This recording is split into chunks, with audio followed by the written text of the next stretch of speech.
حد بر خداوند متعال و با درود بی پایان بر محمد مصطفی علیه و علی آله و صحبه سلم تسلیما کثیرا. و با عرض سلام و ادب شما بینندگان ارجمند در سراسر گیتی از مؤمنان و صالحان و حقجویان و منصفان از خداوند متعال تقاضا دارم که در این اوقاتی را که مشرف به خدمتتون هستم، آنچه را که برای اصلاح قلوب و افکار و رفتار و گفتار و کردار و خانواده و جامعه و اصلاح دنیا و آخرت من شما مفید است، خداوند آن را به لطف و مرحمت خودش بر قلب و فکر و زبان بنده جاری نماید و شما سروران ارجمند را و شما برادران و خواهران محترم را و شما فرزندان عزیز را از کسانی قرار بدهد که سخن را به خوبی میشنوند و بهترینش را برمیگزینند. بهترین سخن خداوند است و بهترین رهنمود نبوی، همچنان که رسول اکرم صلی الله علیه و سلم میفرمایند. در شرح بهترین سخن رسیدیم به آیه 37 از سوره ابراهیم علیه و علی نبینا الصلاة والسلام. تلاوتش را بشنویم، بعد از اون ترجمه شعری و تفسیرش را. ربنا إني أسكنت من ذريتي بواد غير ذي زرع عند بيتك المحرم ربنا ليقيموا الصلاة فاجعل أفئدة من الناس تهوي إليهم وارزقهم من الثمرات لعلهم يشكرون. ربنا إنك تعلم ما نخفي وما نعلن وما يخفى على الله من شيء في الأرض ولا في السماء.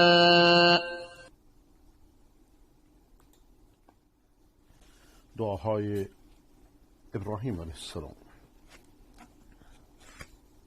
خدایا همه اهل بیتم چنین منسکن بدادم در این سرزمین، در مکه مکرمه، نه در قم، نه در نجف، نه در کربلا، نه جایی که زندیق‌های مدعی تشیع اونجاها را بتخانه قرار دادند، محل قبر پرستی و غلو و افراط و تروریستی قرار دادند. خدایا همه اهل بیتم چنین من اسکان بدادم در این سرزمین، زمینی که خشک است و بی آب و کشت، چنین گشته این خانه را سرنوشت. که بر پای دارند دائم نماز، نه که سینه بزنند، نه که نوحه بخونند. که بر پای دارند دائم نماز، بسایند صورت به خاک نیاز. کنون قلب دیگر کسان ای خدا، به این سو که هستند ماهید نما.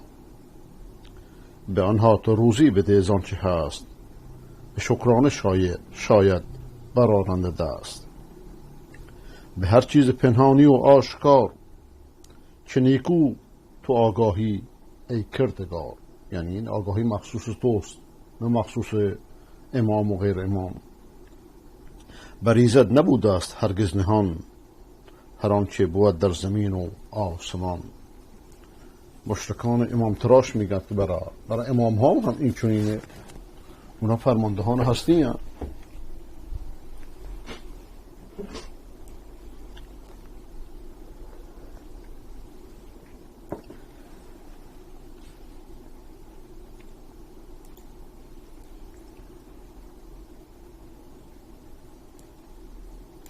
ربنا إني أسكنت من ذريتي بواد غير ذي زرع. از این عبارت چنین فهمیده میشه که مکه مکرمه سرزمین حاصل خیزی نیست، سرزمین کشتار نیست، بلکه همش کوهستانه، سرزمین سنگی و حتی اصلاحات ارضی ممکن نیست که مردم اصلاحش کنند و بر کشاورزی باشه. قول ابراهیم علیه و نبینا السلام که وقتی میفهمون غیر زیزر، یعنی هیچ امیدی با کوشش انسانی برای کشاورزی درش نیست و رزق در این سرزمین جز با رزاق، جز با عطای ربانی نیست. وقتی این مکان و ابراهیم علیه السلام با کوشش خودش انتخاب نکرد، بلکه به تکلیف الهی بود. خداوند سبحانه و تعالی بهش دستور داد که پایه های خانه کعبه را، بیت الحرام را در اونجا اقامه کنه. پس این مکان به انتخاب خداونده، نه به انتخاب ابراهیم علیه و نبینا السلام. وقتی که ابراهیم علیه السلام میگوید که اند بیتک المحرم، یعنی که به تکلیفی که خداوند مکلفش کرده خوشنوده، راضیه. مادامی که خوشنوده، مادامی که این امر تکلیف محبوبه، باید اون تکلیف با عشق و محبت اجرا کنه. انسان وقتی که تکلیف خدا را با عشق و محبت انجام میده، دو تا ثواب میبره. یکی ثواب محبت تکلیف، محبت دستور خدا، و یکی ثواب قیام به تکلیف. ولذا یه شخصی داشت در خانه کعبه دعا میکرد. اسمعی ادیب شاعر نشسته بود. این گفت که اللهم انی قد عصیتک، ای خدایا، در طواف میکنه دعا میکنه، ای خدای من نافرمانیت کردم، ولکنی احب من یطیعک، لیکن من مطیعان تو رو دوست دارم. این محبت مرا که من چون مطیعان تو دوست دارم، قربتی برای من قرار بده. اسمعی میگفت که این شخص شایسته که خدا ببخشدش، به خاطر درستی سوال میکنه. این معنیش اینه که تکلیفی را که خداوند مکلفش کرده دوست داره، لیکن نوازع نفسانی باعث شده، ضعف نفسانی باعث شده که نتونه انجام بده. لیکن این همین که همین عمل و همین تکلیف و شخص دیگری انجام میده و شما خوشحال میشید، این خودش اجر داره. مثل پدری که خدا نکرده سیگار میکشه، فرزندش میگه تو این کارو نکن. یا خودش نماز نمیخونه، فرزندش نماز میخونه، خوشحال میشه. ولذا تکلیف خدا را وقتی که هر انسانی انجام میده، معنیش اینه که انجام این تکلیف به نفع همه بشره. ولذا همه من شما وقتی که نماز میخونیم میگم ایاک نعبد و ایاک نستعین، ای خدایا فقط و فقط تو را عبادت میکنیم، یعنی کس دیگه را عبادت نمیکنیم. یعنی دیگه از مشکل گشا توی، دیگه از قبرها و مرده ها و زنده ها و مخلوقات کمک نمیطلبیم. نمیگیم یا علی، نمیگیم یا حسین یا حسن، یا گیلانی یا بدوی. و ایاک نستعین، فقط و فقط از تو کمک میطلبیم. اینجا هر کدوم از من شما وقتی که این آیه رو میخونیم، یعنی که خودمون رو جزء عابدان میشماریم، داریم عبادت میکنیم. شاید خداوند از اینکه قبول کنه به خاطر اینکه بقیه هم قبول کنه. رحمت خدا وسیعه. ولذا وقتی که کسی به معصیت افتاد، درسته که معصیت خودش باید ناراحت بشه، لیکن همین که دیگران که اطاعت میکنند شما شادمان میشید، شادمانیت نسبت به اطاعت دیگران دلیل بر ایمانته، دلیل بر اینه که تکلیف الهی رو دوست دارید. نمیگی چرا خدا منو مکلف کردی، چه سودی میبره، با وجود خودت نتونستی. چون این محبتی خودش کرامته برای شما. ابراهیم علیه و نبینا السلام راجب اون صحرا، راجب اون وادی که پایه های اساسی بیت الحرام میگذاره، تجدید بناش میکنه، اونجا رو وادی غیر زیزر بدون کشت کشار مینامه. اینجا آمده به تکلیف خداوند که وظیفه‌شو انجام بده، تا حدی که همسرش هاجر علیه السلام وقتی که فهمید که این مکان به اختیار خود، به انتخاب خود ابراهیم نیست بلکه به تکلیف خداونده، گفت پس خدا ما رو ضایع نمیکنه. بعدم که خدا ما رو اینجا فرستاده ما رو ضایع نمیکنه.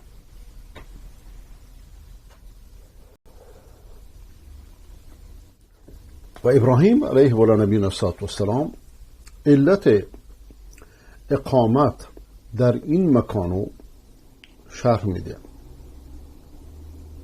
و اینکه خداوند چرا اینجا رو محل اقامتشون قرار داده.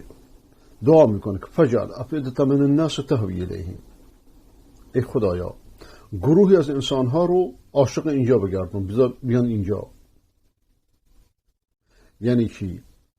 یعنی آمدن مردم اینجا اثر رغبت شخصی یا اثر گردشگری و اثر توریستی نباشه، بلکه برای برگزاری عبادت باشه.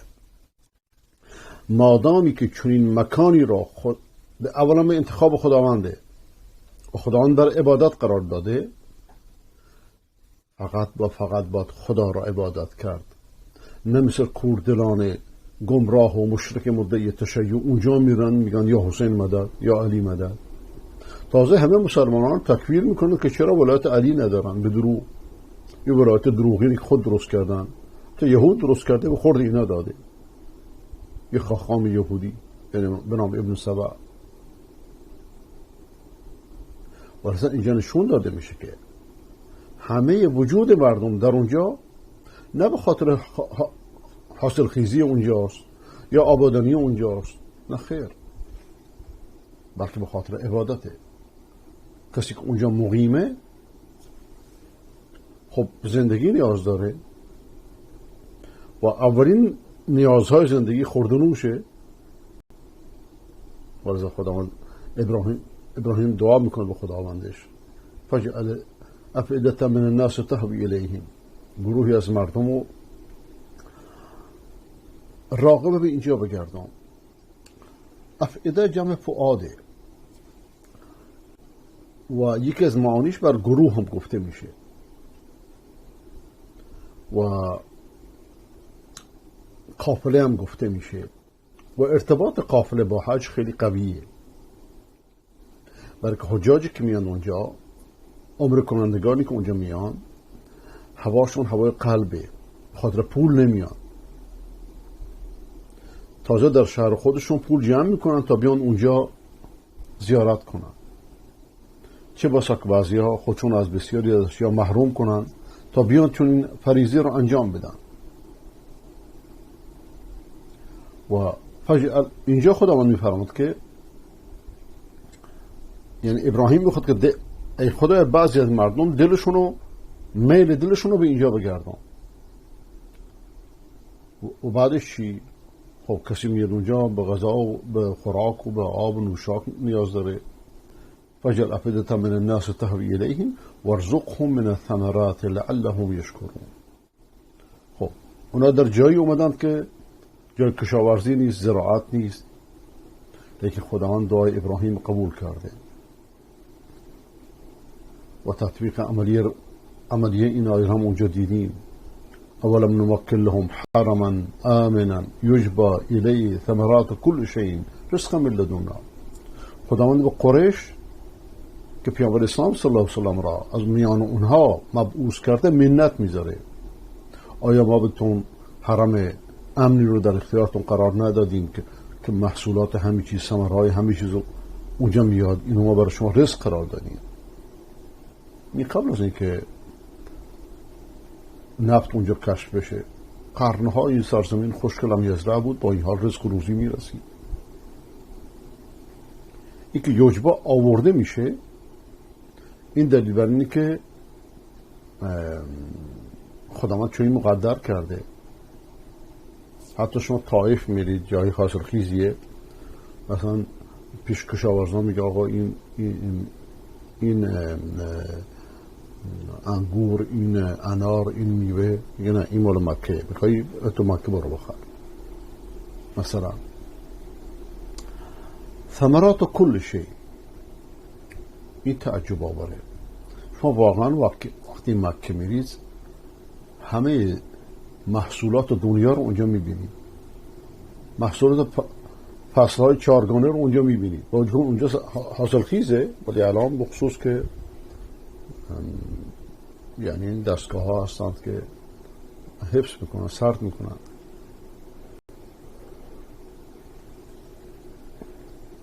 یعنی هر محیط میوهش و محصولاتشو بر اونجا میفرسته، از میوه های گرمسیر تا سبزی.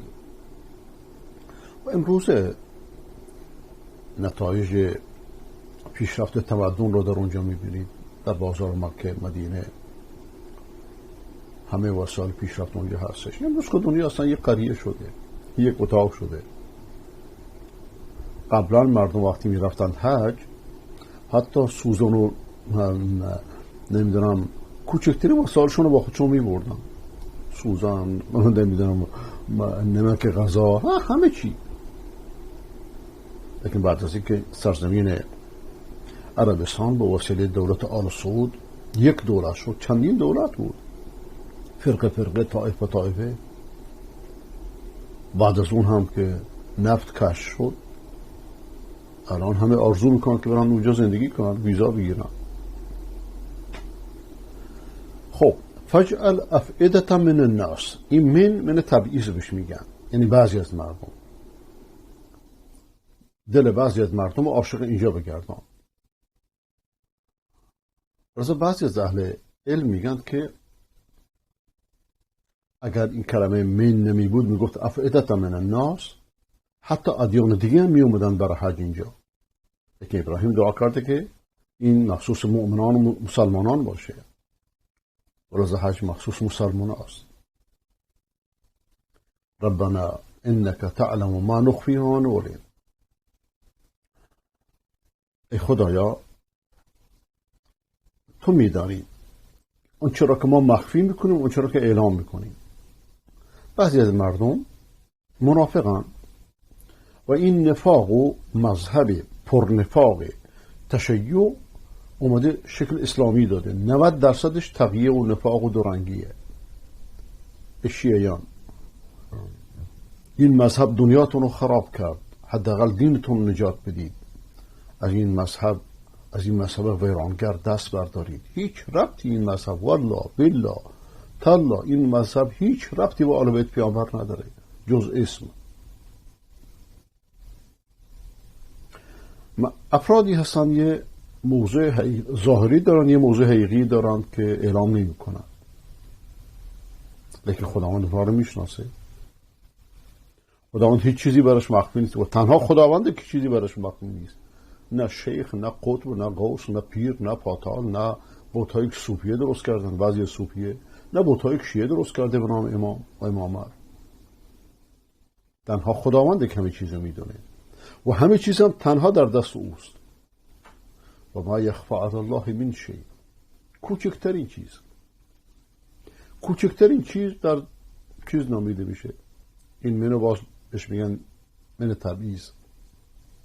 مثلا ساق یک مورچه رو بر سر یک سنگ صاف در شب سیاه، این یه چیزیه. مثلا این برای خدا مخفی نیست. نه فقط خود مورچه یا پرپشه. و ما یخفی علی الله من شیء فی الارض ولا فی السماء، هیچ چیزی بلکه خودشون ها رو درست کرده در زمین و نه در آسمان برش مخفی نمیشه و همه چیز هم در دستشه و سرنوشت همه چیز هم در دست خودشه فقط. و اولین چیز خودشه، آخرین چیز هم خودشه. آیا چون خدایی رو نمی پرستید؟ میری دنبال این و اون، میری دنبال مرده هایی که خود نیاز به دعای زندگان دارن؟ آیا چون خدایی رو نمیخوای بشناسید؟ آیا از چون خدایی اطاعت نمی کنید؟ بعد از که ابراهیم علیه و نبینا السلام اطمینان پیدا میکنه که خداوند اینجا رو امنیت عمومی و امنیت خاص بهشون میده. بعد از این که اطمینان پیدا میکنه خداوند پایه های اساسی زندگی رو اینجا ایجاد میکنه و همه چیز از طرف خداونده، باز یه مسئله اون قلبش رو مشغول میکنه، بشریتش به سراغش بیاد. این که هاجر و اسماعیل همسرش رو با فرزند کوچکش اینجا رها میکنه و بعضی از مفسران میگن که این ضمیر جمع در ما نخفی و ما نعلن، مقصود اینه که از محبتی را که ما به هاجر و اسماعیل داریم و اون چرا که این محبت حقیقیشه که در قلبشه و اون که ظاهر میکنه در جلوی ساره همسر دیگرش، گویا که این معانی و دوباره وقتی که باشون میخواد خداحافظی کنه به سراغش میاد بر هاجر و بر اسماعیل.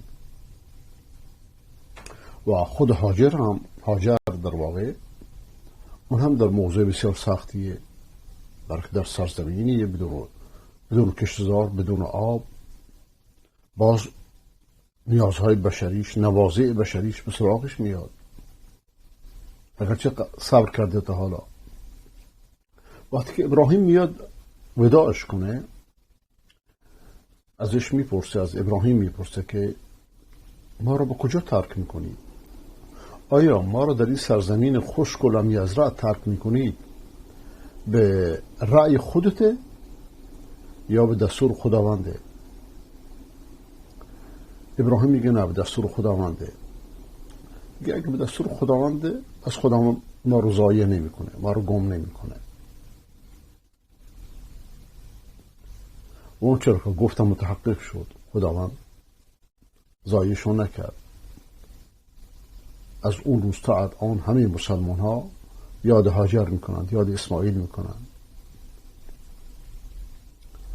وقتی که فرزند خردسالش اسماعیل باشه تشنه شد، ابراهیم ترکشون کرد و شروع کرد دنبال آب دویدن، این ور اون ور دوید، ولی خداوند آب از زیر پای اسماعیل آورد بیرون در همون جایی که ترکشون کرد. و آب زمزم از اون تاریخ تا الان جاریه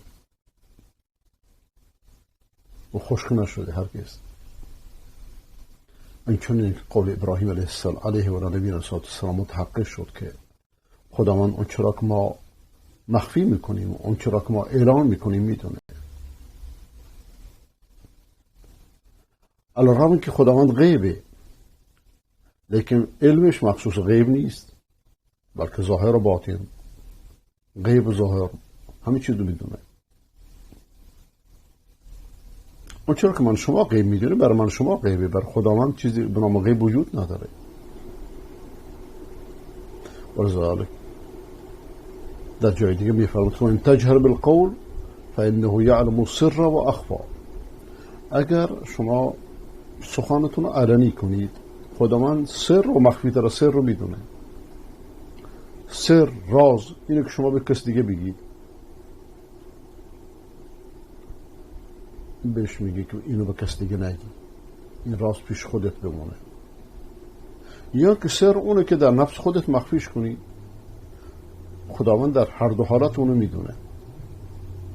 عرض در قرآن وقتی که میفرماد، وقتی که پیامبر خدا صلی الله علیه و آله و سر النبی الی بعض ازواجه حدیثا، وقتی که پیامبر و بعضی از همسرانش سخنی رو، رازی رو نهاد، این سر پیش پیامبر بود، بعضی از همسرانش گفت. مخفی تر از سر چیه؟ اینه که شما سر رو به هیچ کسی نگی، پیش خودت نگه داری. خداوند در هر دو حالت اینها رو میشناسه. سر رو که به کسی دیگه نگفتید و اونچه رو که به کسی دیگه گفتید که پیش خودش نگه داره. ولذا من شما مکلفیم که جز از خدا نخواهیم و جز خدا را عبادت نکنیم، برای که همه کار در دست اوست و بس. و آخر دعوانا الحمد لله رب العالمین و صلی الله علی سیدنا محمد و علی آله و صحبه اجمعین. من نمیدونم صدا چطوره، امیدوارم که اگر بده خودتون ببخشید.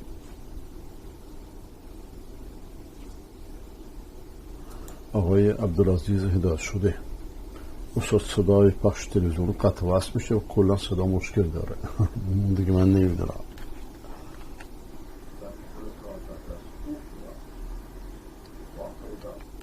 بله صدا خوب نیست، ببخشید. قرار بود مهندسی امروز بیاد که تا حالا جوابی نداده.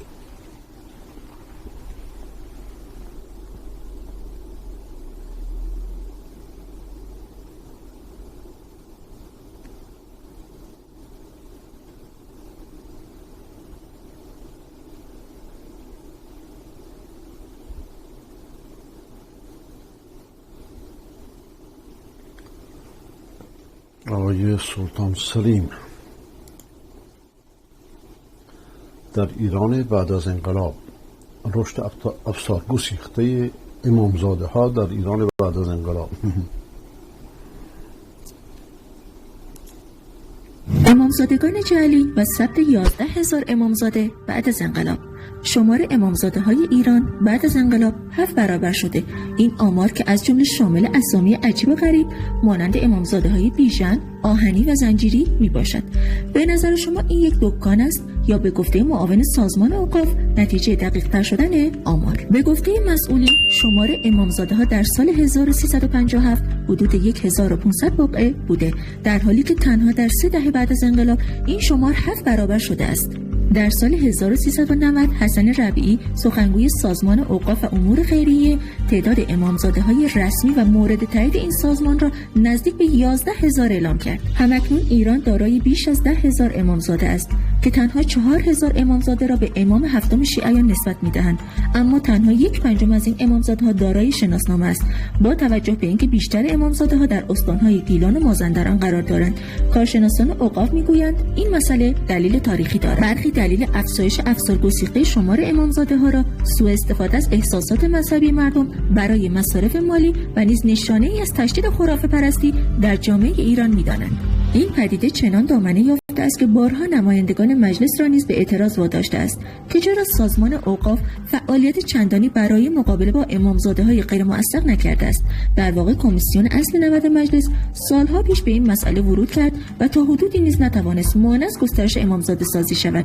برخی نیز معتقدند که آمار امامزاده‌های بیش از انقلاب دقیق‌تر بوده و این رشد آماری هیچ جایگاه قانونی ندارد. متأسفانه ما هنوز شاهد این موضوع هستیم که مردم به برخی درخت‌ها پارچه یا قفل می‌بندند، در حالی که بعضی از این امامزاده‌ها و بقعه‌ها هیچ شجره‌نامه‌ای ندارند. احتمال می‌رود در زمان حمله اعراب مردم به دلیل ترس از تخریب آثار باستانی یا به این علت که از ترس اشیاء قیمتی خود را در آنجا پنهان کرده بودند، این اماکن را مقبره نامیده و به امامان و پیامبران منتسب کردند. و همچنین وجود امامزاده‌ها در کوه‌های دورافتاده فاقد سند تاریخی و بیشتر نشانه‌های خرافه پرستی هستند. از نظر شما علت افزایش امامزاده‌ها در ایران چه می باشد؟ آیا به این امامزاده‌ها اعتقاد دارید یا نه؟ حتما پست ما را پسند کنید و صفحه ما را سابسکرایب نمایید. اینا همش بتخانه.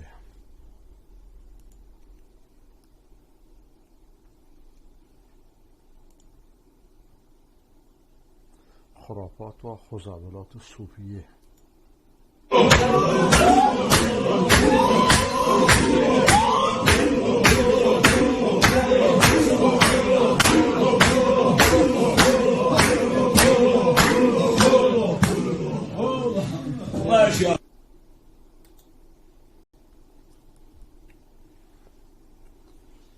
تصوف مقدمه تشیع.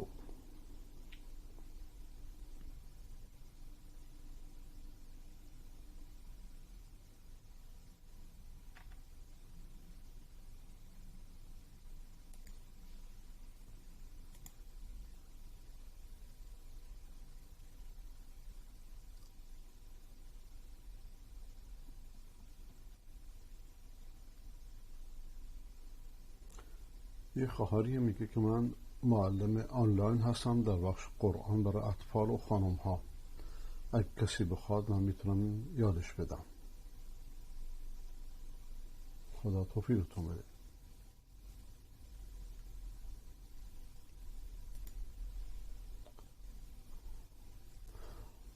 آخوند صفات الله را به علی میدهد.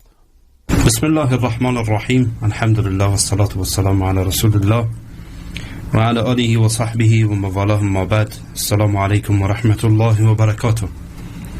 برادران و خواهران بزرگوار، در خدمت شما بزرگواران هستم و انشاءالله با هم دیگر ویدیویی رو میبینیم و پس دوباره برمیگردیم. علی که تو میگه از اساس علی نیست، اون علیه که درست کردی. علی که شیعه میگه علی خالق، رازق، محیی، ممیت، اول آخر، ظاهر، باطن. علیون هوالهو، علیون هوالهو.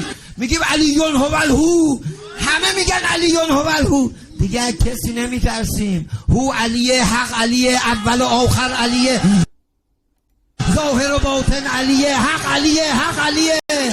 اینو چون قبلا نشون دادیم، اینجا ایران است، سرزمینی که توسط دزدان به تاراج رفته. درگیری مدیر ایران خودرو با وزیر صنایع، همدیگر را با خاک یکسان کردند. سر زد از افق مهر خاوران.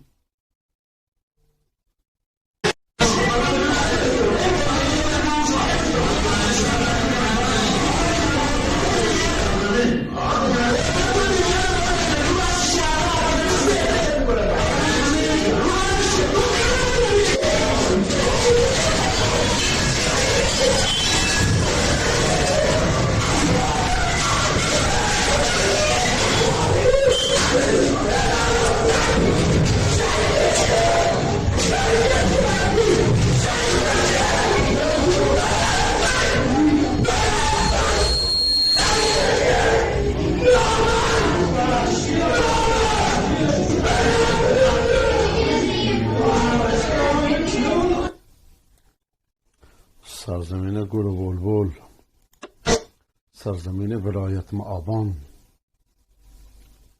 عالم دین بلوچ ایران به احمد مسعود و طرفدارانش نصیحت میکنه. چه میگه؟ ببینم. آقای رئیس جمهور، ما حق داریم، ما شهروند ایران هستیم. شما وقتی که اظهار نظری میکنید، خصوصا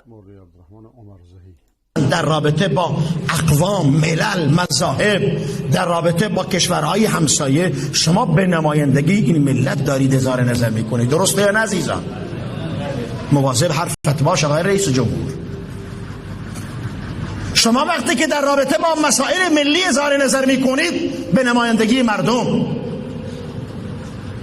ادبیات دیپلماتیک شما درست نبود. ادبیاتی را که شما دیروز یا پریروز به کار بردید، سر این ملت را پایین آورد با جوابی که حاکمیت افغانستان داد. آقای رئیس جمهور، چرا عادت کردید با مردم زور بگید، با همسایه ها زور بگید، با دنیای خارج زور بگید؟ چرا عادت کردید؟ آقای رئیس جمهور، شما یک زمانی قاضی بودید، الان دیگه قاضی نیستید.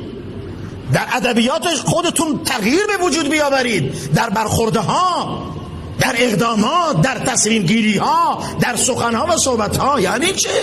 عادت کردید با مردم. بابا همه که متهم نیستن. اون زمانی دیگه بود که شما به عنوان قاضی در دادگاه می نشستید و با متهم برخورد داشتید. الان فکر نکنید که همه دنیا متهمه و شما قاضی کل هستید. ادبیاتی که شما در رابطه با حاکمیت افغانستان به کار بردید، ادبیات کاملا اشتباه و نادرستی بود. ادبیات خالی از اصول و ضوابط بود. ادبیات بدور از سواد و دانش روز بود، ادبیاتی که از اصول دیپلماتیک واقعا بدور بود. که شما گفتید مفهوم اظهار نظر شما همین بود که این سخن من را جدی بگیرید بعداً گلایه نکنید. این ادبیات درستی است؟ چه پاسخی را شما گرفتید؟ چه پاسخی را گرفتید؟ سر این ملت را پایین آورده شما. خودتان میدانید که در منطقه افغانستان هم خشکسالی آب نیست، همانطور که خودتون در اشاره میکنید. اول شما کارشناسی میکرده اونجا آبی هست یا نه؟ اگر آبی بود با ادبیات دیگر از سیستم سفارتی شما ورود پیدا میکردی برای حل مشکل، نه اینکه شما بیاید در انظار مردم تهدید بکنید.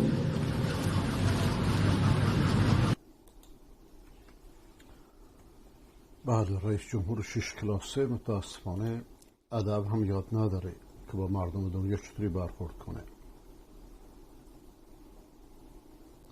نگرانی دولت ایران با تأسیس بند کمال خان در نظام جمهوریت و پیشنهاد اشرف غنی. ببینیم این چیه.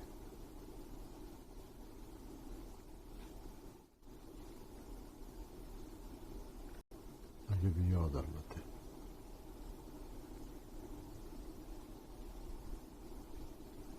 55 سال پیش آغاز شد، اما پس از دهها انتظار و فراز و فرود سرانجام در نخستین روزهای سال 1400 هجری خورشیدی به بهره برداری سپرده شد.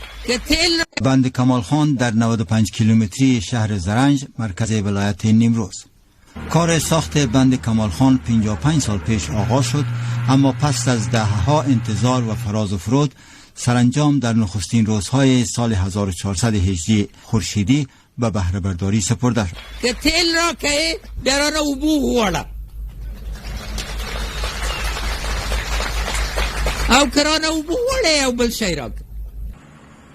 ساخت این بند و حفاظت از آن در این بخش کشور ظاهراً کار آسان نبوده است، چنان که افزون بر هزینه نزدیک به 110 میلیون دلار به قیمت جان شماری از نیروهای دولتی افغانستان هم تمام شده است. این تصویرها یادگار نیروهایی هستند که برای نگهداری از بند کمال خان جانهایشان را از دست دادند. تنها در 3 سال گذشته در حدود 20 سرباز افغان جان باختند. محافظت عامه در بند کمال خان با بهترین امکانات مجهز است. هرچند متاسفانه که ما در اینجا 20-22 نفر بهترین قهرمانان خود را از دست دادیم و الی 15 نفر زخمی دادیم. این قول ما برای مردم شریف افغانستان که تا آخرین قطره خونی که پرسنل محافظت عامه داشته باشه از هیچ نوع سایه دریغ نخواهیم کرد. بند کمال خان بر دریای هلمند ساخته شده است که در کنار بندهای سلما و بخشاباد یکی از 3 بند آب است که در نزدیکی مرز با ایران موقعیت دارند. پیش از این ساخت این بندها با واکنش ایران هم روبرو شده. در ماه جولای سال 2017 میلادی حسن روحانی رئیس جمهور ایران گفته بود که درباره بندهای آب در افغانستان خاموش نخواهد ماند. مقامهای افغان هم در برخی از موارد گروه‌های با پشتیبانی ایران را در حمله بر کارگران و محافظان بندها متهم کرده است، ادعایی که حکومت ایران آن را رد کرد.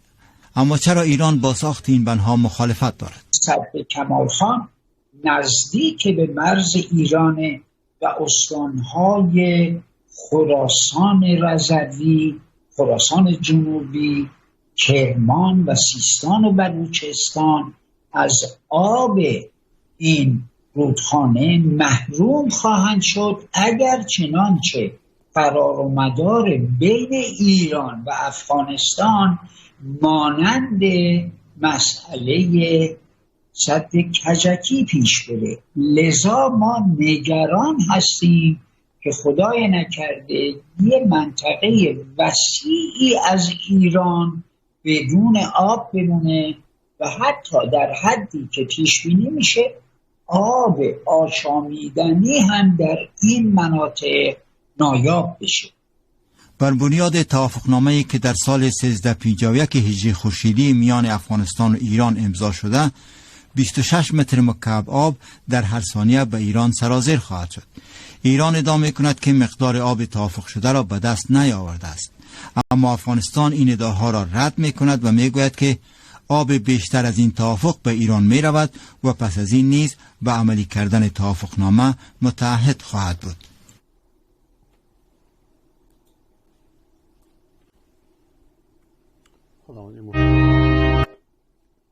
این مشکل رو با آسانی حل کنه به این دو طرف.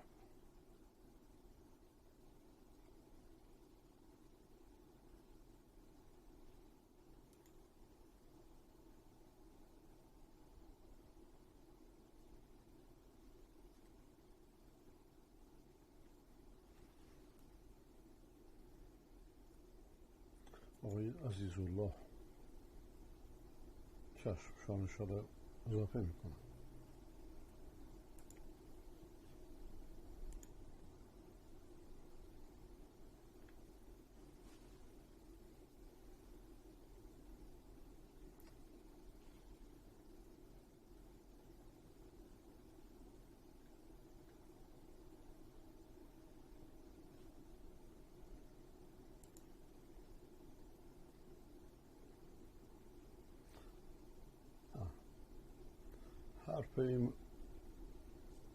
حرف درباره آقای حکمتیار حرف انصاری رو گوش نکن. انصاری اصلا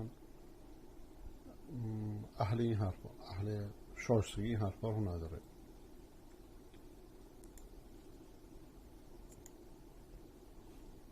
آقای ایزدی شما نفتی لطفا جواب بدیم. نمیدونم چرا جواب بدم. سوالتون چیه؟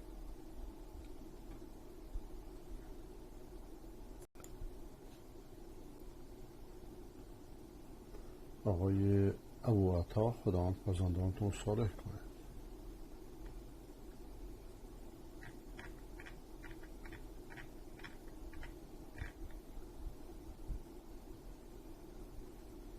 آقای محمد از زابل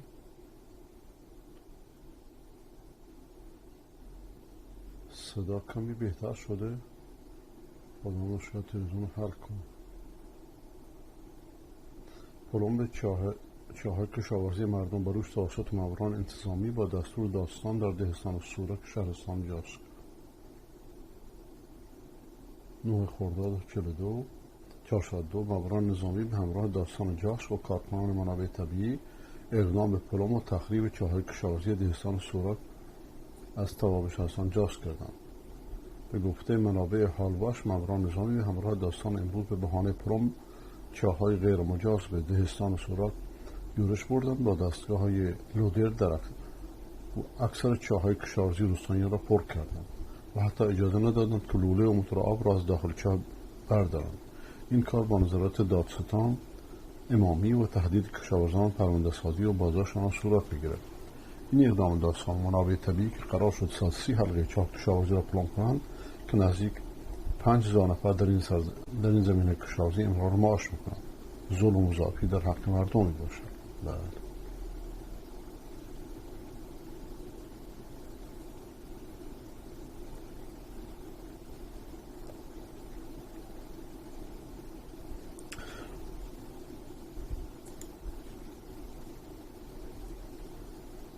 خب دوستان همه شما رو خدای بزرگ میسپارم. شب روزتون بخیر هر جا که هستید. السلام علیکم و رحمت الله و برکاته. اکثر اهلها النساء مدیدم زیادتر اهل امی جهنم زنا. صحابه سوال کردن قالوا بما یا رسول الله، چرا اکثر اهلش زنا بودن که تو دیدی؟ رسول الله میگه قال بکفرهن. پیغمبر علیه السلام جواب داد که به سبب کفر از یا. صحابه باز سوال کردن قیل ایکفرن بالله، یا کفر به الله میکنن که تو گفتی به سبب کفرشان؟ قال یکفرن العشیره، از الله انکار نمیکنه، کفر الله نیست، این ناشکری و ناسپاسی همسرش است. کسی که شریک زندگیش است یا ناسپاسی شریک زندگی خدا میکنه. بعد از او و یکفرن الاحسان، نیکی هایی که تو امرایش کرده امور نادیده میگیره، ناسپاسی میکنه. رسول الله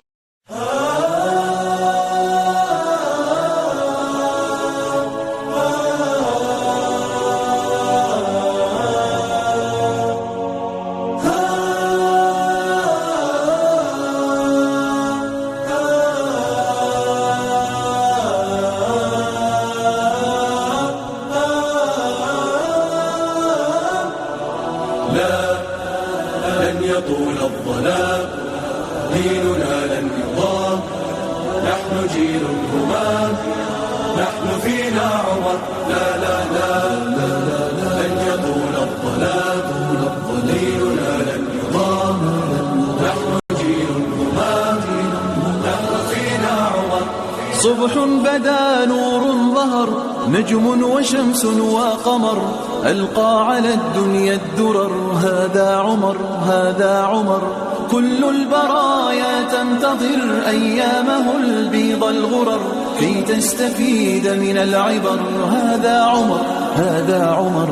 لا لن تدوم الجراح، بل سيأتي الصباح، نحن أهل الكفاح، نحن فينا عمر. لا لن تدوم الجراح، بل سيأتي الصباح، نحن أهل الكفاح، نحن فينا عمر. نظراته برق لمع، كلماته رعد سمع، كالموج عال مرتفع، هذا عمر هذا عمر. أهدى لنا أحلى السير، نزلت توافقه السور، واختاره خير البشر، هذا عمر هذا عمر. لن يظل البلاء، سوف يسمو الرياح، نحن جند السماء، نحن فينا عمر. لن يظل البلاء، سوف يسمو الضياء، نحن جند السماء، نحن فينا عمر. يوم روى إسلامه، يوم حكى إقدامه، يوم رأى إلهامه، هذا عمر هذا عمر. يوم جنى أحلامه، يوم بكى أيامه، وانهار من هول الخبر، هذا عمر هذا عمر. يظل البلاء، سوف يسمو الضياء، نحن جند السماء، نحن فينا عمر. لن يظل البلاء، سوف يسمو الضياء، نحن جند السماء، نحن فينا عمر، فينا عمر، فينا عمر.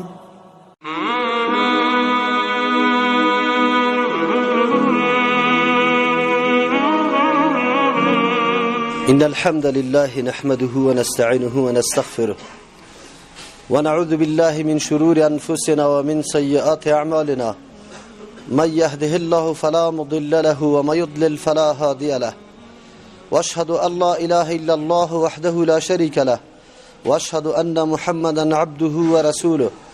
أما بعد، فإن أصدق الحديث كتاب الله، وأصدق الهدي هدي محمد صلى الله عليه وسلم، وشر الأمور محدثاتها، وكل محدثة بدعة، وكل بدعة ضلالة. أعوذ بالله من الشيطان الرجيم. بسم الله الرحمن الرحيم. وإن طائفتان من المؤمنين اقتتلوا فاصلحوا بينهما. حضار گرامی، برادران محترم، به سلسله جمعه های گذشته که در مورد ایمان و کفر گپ زده بودیم، ایمان تشریح شد. امروز در مورد کفر میخواهیم بحث داشته باشیم که کفر چی را میگه و چقدر انواع داره و یک انسان کی کافر میشه. عزیزان گرامی، اصلا کفر در ضد ایمان است. مثل که ایمان باور و تصدیق میگفت، کفر در لغت عربی در اصل لغتش به معنی پرده انداختن یا پنهان کردن یک چیزی را میگه.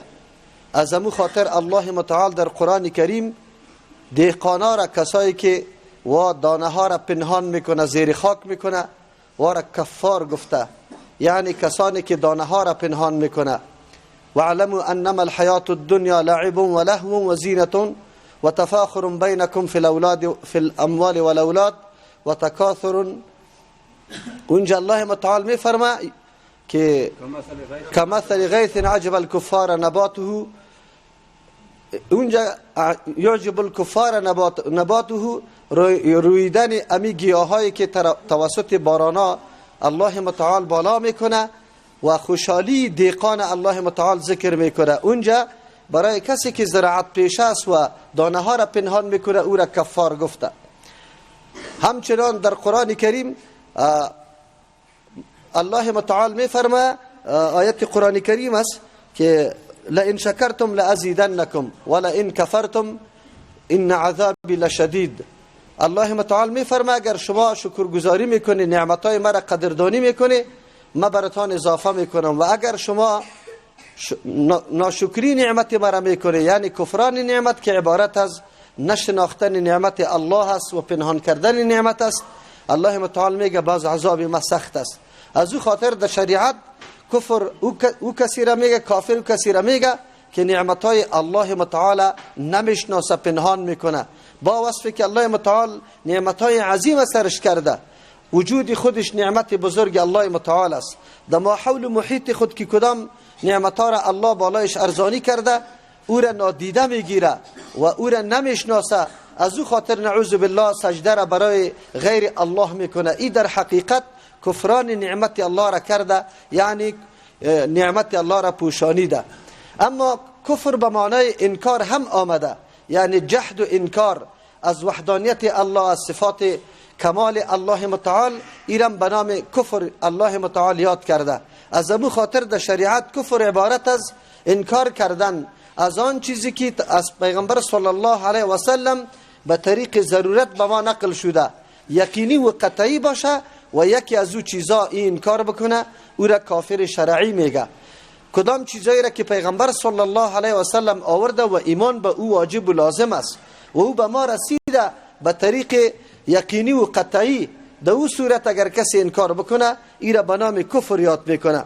آلی امی کفر دو قسم است، یکی کفر اعتقاد است و یکی کفر عمل است.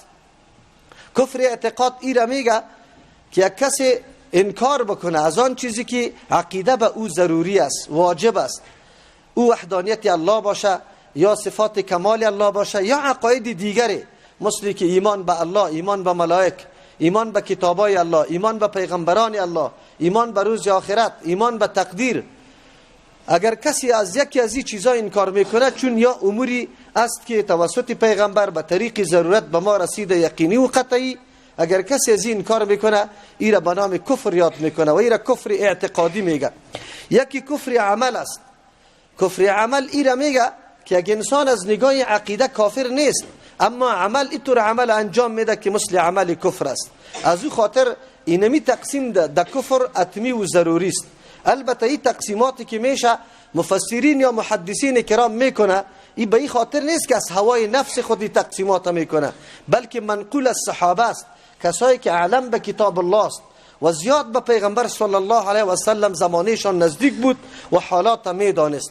تو نمیشه که ما یک آیت از نفس خود تفسیر کنیم و بعد از او مصداق برای از او مقرر بکنیم، پس از او فتوا بدیم، بلکه ما تفسیر مطابق تفسیر صحابه، تابعین و کسایی که علم امت بودن، مطابق تفسیر از او باید تفسیر شود. ما بسیار نصوصی داریم که اگر مراد از کفر عمل نگیریم، هیچگاه امکان نداره که در بین چی شود؟ مطابقت بیا، چرا که تضاد واقع میشه در بین دو آیت یا در بین دو حدیث. در مورد سلیمان علیه السلام زمانی که تخت بلقیس پس اینجا آورد، امو کسی که اگرچه بعضی میگه که اونجا جنی بود برش آورد، لیکن این معجزتا حاضر شده بود، چرا که کرامتی و معجزه سلیمان علیه السلام امی بود که تخت بدون وسیله امینجا برش حاضر شود. وقتی که تخت حاضر شد، سلیمان علیه السلام اونجا ای گپ گفت، الله متعال نقل میکنه: اعوذ بالله من الشیطان الرجیم، هذا من فضل ربی لیبلونی، ای از احسان پروردگارم است، با این خاطر الله اینطور حالت یا اینطور کار برای ما پیش کرد که مرا امتحان بسازه. اشکر ام اکفر، که ما قدردانی نعمت الله را میکنم یا نه که ما ناسپاسی نعمت الله را میکنم. اینجا معنا این نیست که ما کافر میشم، چرا که سلیمان علیه السلام پیغمبر است، لیکن گپ است وقتی که الله اینقدر معجزه را به سلیمان علیه السلام میده که تخت یک پادشاهی با مجرد که سلیمان علیه السلام تقاضا داره، الله متعال در پیش رویش حاضر میکنه. این یکی از جمله احسانات الله متعال است. لیکن میبینیم که در این آیت وقتی سلیمان علیه السلام این سخن نمیگه، یک انسان اگر در هر قدر مرتبه بالا میرسه، در مورد امتحان الله متعال قرار میگیره که آیا از امون منزلت و مرتبه که الله برش عطا کرده این قدردانیش میکنه یعنی که نعوذ بالله غلط استفاده و استعمال میکنه. هر کس در هر موقف خود مورد امتحان الله هست. اگر او در هر مرتبه باشه، حتی انبیاء علیهم السلام، ابراهیم علیه السلام الله امتحان میکنه. و اذ ابتلا ابراهیم ربه بکلمات، زمانی که امتحان میکنه ابراهیم علیه السلام، وقتی امتحانات بالای انبیاء علیهم السلام میه، بالای ما خو خیلی به طریق اولا میه. در اینجا در این آیت سلیمان علیه السلام بفرمایه که الله مرا امتحان میکنه که قدر نعمت الله را میدانم، یعنی که نعوذ بالله ناسپاسی میکنم. پس هر جا کلمه کفر بالای از این نیست که کسی انکار از مسائل ضروری میکنه، بلکه کفر در مقابل ناشکری و ناسپاسی هم میه.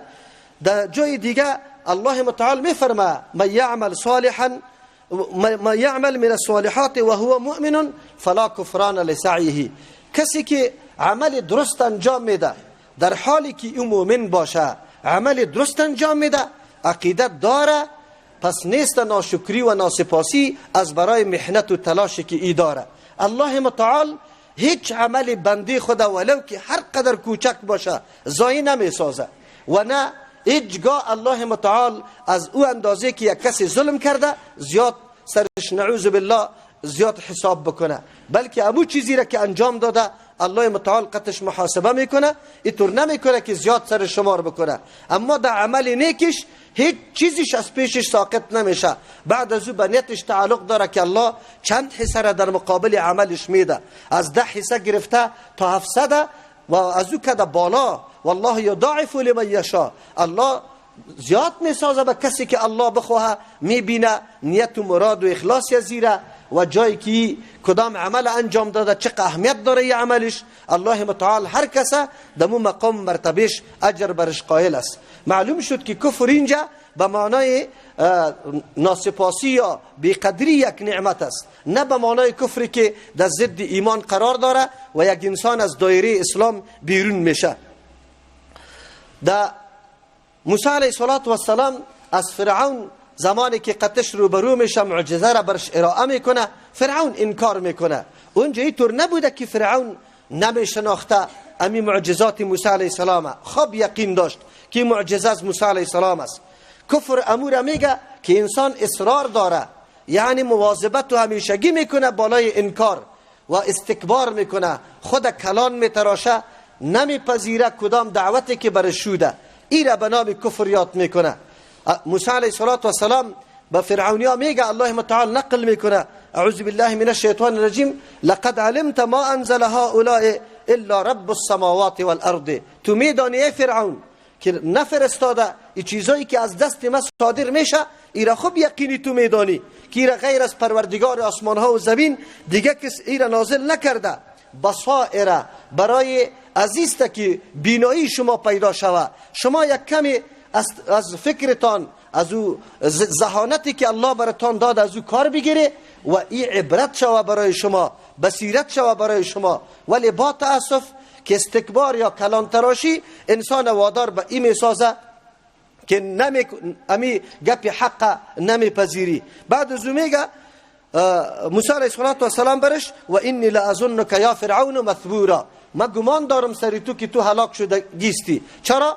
وقتی حق برای کسی میایه با دلایل با معجزه و اون نمیپذیره، صرف به این خاطر که امی شان و شوکت ما یا این مقام و منزلت ما در خطر میفته، ما خدا نعوذ بالله رب اعلا برای مردم معرفی میکردم، امی از بین میره، در این صورت تو هلاک شدگیستی. اینجا میفهمیم که موسی علیه السلام با فرعون میگه که شما تو میدانی و یقینا میدانست که این معجزاتی که موسی علیه السلام صادر میکنه این حق است. از همون خاطر برای از اینکه تعمیه آورده باشه یک سیاست واره مردم گل میزنه، میگه که الا این ساحر از ساحران را جمع کنه که در مقابلش بندازیم، وگرنه او در حقیقت قدر عمر تیر کرده. فرعونی طور شخص عادی یک جاهل نیسته و سیاست داری کرده، این گپا کلش درک میکنه، اما برای از اینکه مردم فریب داده باشه این موضوع را یاد میکنه و میگه که چیسته الا ساحران را جمع کنه.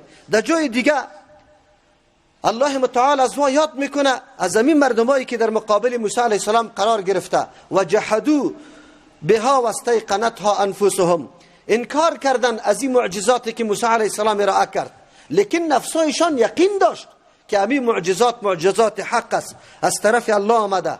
خود چرا اینطور کار کرد؟ ظلما و علوا، از جهت ازی که از حد تجاوز میکنه، از روی تکبر و بلندتراشی و بلندپروازی خود حق نمیپذیره. یادتان باشه همیشه سرکشی از حق از روی ازی میشه که انسان خدا از او حق فوق میدانه، و کسی که حق کسی را نمیده به این خاطر نمیده که مرتبه خدا فوق تلقی میکنه. میگه ما ملزم به این نیستم که حق کسی را بدم، ما از این کده فوق هستم. امروز اگر قماندان است، اگر کسی صاحب قدرت است، برو تو سر برش کار کرده، محنت کشیده، روز تا بگاره برش کرایی کار کرده، ولی وقت دیگر از پیشش سوال میکنی که امی کرایه مرا بده و برات میگه برو کرایه کجاست، تو کجاستی؟ منظورش است که او خدا فوق فکر میکنه که ما آلی ملزم نیستم به این طور خشره پشره که حق از او را بستانم چی بدهم و از پیشم حق بستانه.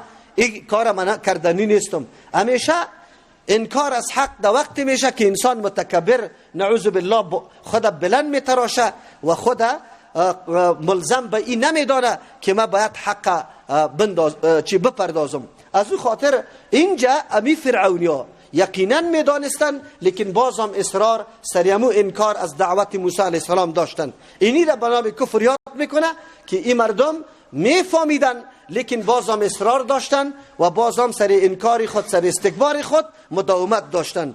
الله متعال از او بر ما یاد کرد. در اینجا که ما میگیم که کفر دو قسم است، یکی کفر اعتقاد است، یکی کفر عمل است. یک امر ضروری و ثابت از قرآن و حدیث است.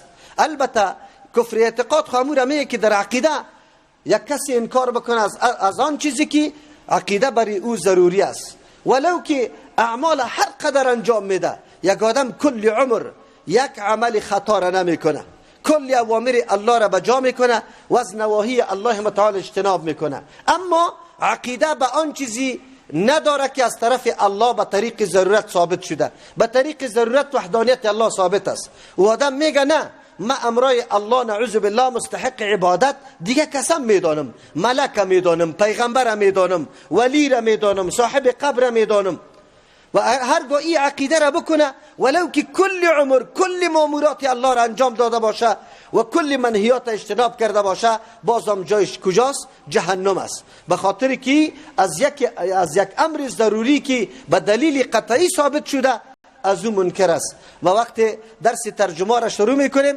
حقوق قرآن بیان میکنیم. اول حق قرآن کریم ایمان به قرآن کریم است، اما ایمان به قرآن کریم اجمالی نیست، ایمان تفصیلی است. هر حکم جزئی که در قرآن ثابت باشه مسلمان مکلف است که به او عقیده بکنه. در قرآن کریم حکم ازی ثابت است که شکار مباح است. الله بر ما میگه وقتی از احرام فارغ شدی و اذا حللتم فاصطادوا، وقتی شما از احرام فارغ شدی آیا شما شکار بکنه؟ یک آدم میخیزه که نه شکار چی است؟ یک گنجشک خورد او هم جاندار مسلمه واره و بسیار حق داره، من حق زندگی دارم او نداره. امی حکم الله متعال بیجای است نعوذ بالله. بگوید که من امیر قبول ندارم. سایکو اباحت شکار اگر منکر میشه یا آدم کافر است ولو که کلی اعمال نیک انجام میده.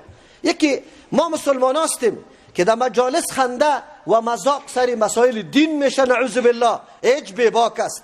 در افغانستان ما نه زن طلاق شد، نه کسی کافر شد، نه کسی مرتد شد، کلگی فکر میکنه که نماز خواندم خلاص است. اما اینجا نماز میخونه، اونجا ریشخند سری امر دین میزنه، استهزاء سری امر دین میکنه. این کفر است. میایه انشاءالله این گپ واضح میکنیم باز براتون.